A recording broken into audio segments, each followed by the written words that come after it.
Nobody out there, not even Fred Phelps, is actually following to the letter every little moral code in that book. You couldn't. And they'll admit it, but what ends up happening is they tend to admit it by saying that, well, we're incapable of it because we're imperfect human beings, but we really should be trying to follow all of it. Dinesh goes into a number of other things. He talks about the difference between a secular moral system, a naturalistic worldview, and morals, and how many people have said that morals evolved, as I just did, and that this just doesn't work because it doesn't solve the fundamental problem of what do you tell the guy who stands out there and says, nope, everybody's got their own morals, I got my morals, I don't agree with you, I'm doing my own thing. And he pretends that Christianity, by virtue of claiming a divine author, solves this problem. He's wrong. He doesn't solve that problem at all, and I can prove it. Nope, I don't accept what you claim to be divine authorship of morality. I don't think your God's real. I don't think your book has anything in there that's more moral than what I'm come up with. I can do the same thing with regard to his claim of Christian authority that he's saying people could do with regard to a secular authority. What he doesn't realize is that he not only has not solved the problem, but in claiming that he has, and confusing the terms, he's actually demonstrated the problem and shown why it's not the problem that he thinks it is. Morals and ethics are kind of the product of society. They're derived by consensus in some cases, and the consent. The government is by the consent of the governed. The principles of the United States, for example, life, liberty, pursuit of happiness, freedom of expression, freedom of religion, freedom of thought, these are the rights and freedoms that we afford our citizens. And one of the things is that if you want to be a part of that society, if you want to, we recognize in general the people who are part of the society. I realize some folks are born here and never really think about it too much. The society, the base principles of the society are something that they're lofty goals. They're things that we believe in. We think that these things benefit the society as a whole and the individual. We prefer this society to, for example, as Jeff D was pointing out to me earlier today, a Nazi-type society. And I don't want to bring up Nazism, but I'm just comparing different sets of societal rules and freedoms.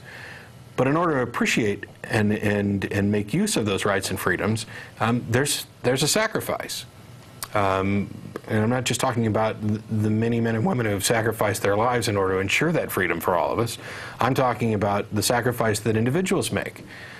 In order for me to live in society and benefit from the rights and freedoms that our society has, I have to say, you know what, I'm willing to give up a freedom that I could claim, which is my right to do whatever I want, to hell with y'all.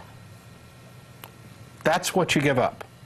You basically say, in order to benefit from this society, I'm willing to live within the rules of this society, and I understand that I'll be punished if I don't.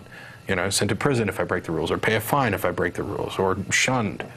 So to answer Dinesh's question about what do you say to the guy who stands there and obstinately says, no, I don't accept your moral authority, I'm my own moral authority, and I'm doing my own thing. Fine, pack sand. You don't get to be a part of our society. If you don't want to play with the rest of the group, too bad. Now, I say that, and it tends to come off as kind of majority rules, but it's not a simple majority rule. So this is one of the things where I think our founding fathers did a great job, and one of the reasons why I'm proud to be American and proud of the way that society's evolved, and that is that simple majority rule does not apply. The Constitution establishes specific rights and freedoms, and its purpose is to protect those rights for all people, so that the majority can't come along and say, hey, you know what, let's take out this minority. Let's go ahead and enslave this minority. The freedoms are protected for everybody. And I don't, it frustrates me to no end that particularly... Even down to individuals. Yeah. It frustrates me to no end that even, religious people, many, and I'm speaking specifically about, Christians or majority Christians, don't seem to understand how important religious freedom is, specifically First Amendment rights. You've got, these groups that are perhaps dominionists that would like to see Christians ruling the United States. Let's turn this into a Christian nation. And then, of course, there's those other deluded people who feel that this is a Christian nation founded on Christian principles, which is just absurd. They don't seem to understand that the only way to guarantee and protect your own religious freedom is to make sure that you're offering that same religious freedom to the rest. And that's why, oddly enough, atheists, people who don't have a religious belief, often end up being some of the more vocal proponents of religious freedom, because one of the things that we're able to understand is that religious freedom includes the freedom not to have a religion. It's basically a freedom of mind, that you are the owner of your mind, that we can't impose our will upon you, we can't make you swear fealty to somebody, or